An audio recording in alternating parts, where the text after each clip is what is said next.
અકસ્માત થાય ત્યારે બંનેની પરિસ્થિતિ સેમ જ હોય છે. એ ખાનગી વાહન હોય કે પછી સરકારી વાહન હોય, તો પછી રૂલ્સ અને રેગ્યુલેશન પણ બંને માટે સરખા હોવા જોઈએ ને. ઓવરલોડેડ બસોના આપણે વિડીયો જોયા, ઓવરલોડેડ ગાડીઓ, ફોર વ્હીલરોના આપણે વિડીયો જોયા, જેને લઈને ટ્રાફિક પોલીસ એક્શન મોડમાં આવી છે અને આવવી જ જોઈએ. તો એ પ્રમાણે સરકારી બસોનું પણ એવું જ હોવું જોઈએ કે જે પ્રમાણે ખાનગી બસોનું હોય છે. વડોદરા શહેરના અમિતનગરનો એક વિડીયો અત્યારે સોશિયલ મીડિયા પર બહુ જ વાયરલ થઈ રહ્યો છે અને એ વિડીયો એ છે કે આ સરકારી બસ છે અને આ સરકારી બસ ઓવરલોડેડ છે, એટલે કે જેટલા પ્રમાણમાં પેસેન્જર હોવા જોઈએ એના કરતાં વધારે છે.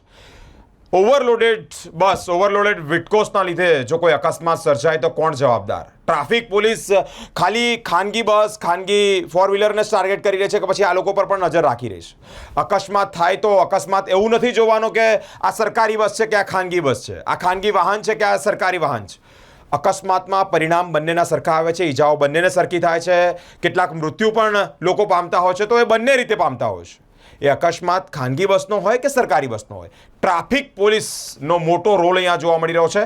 આ લોકો આંખ ખોલે અને લોકોનો જીવ જોખમમાં ના મૂકે, કારણ કે તે લોકો પણ જે પ્રમાણે એક્શન મોડમાં આવતા હોય છે તે જ પ્રમાણે કાર્યવાહી બંને પાર્ટમાં વ્યવસ્થિત અને સરખી થવી જોઈએ તેવી લોકમાંગ પણ ઉઠવા પામી છે.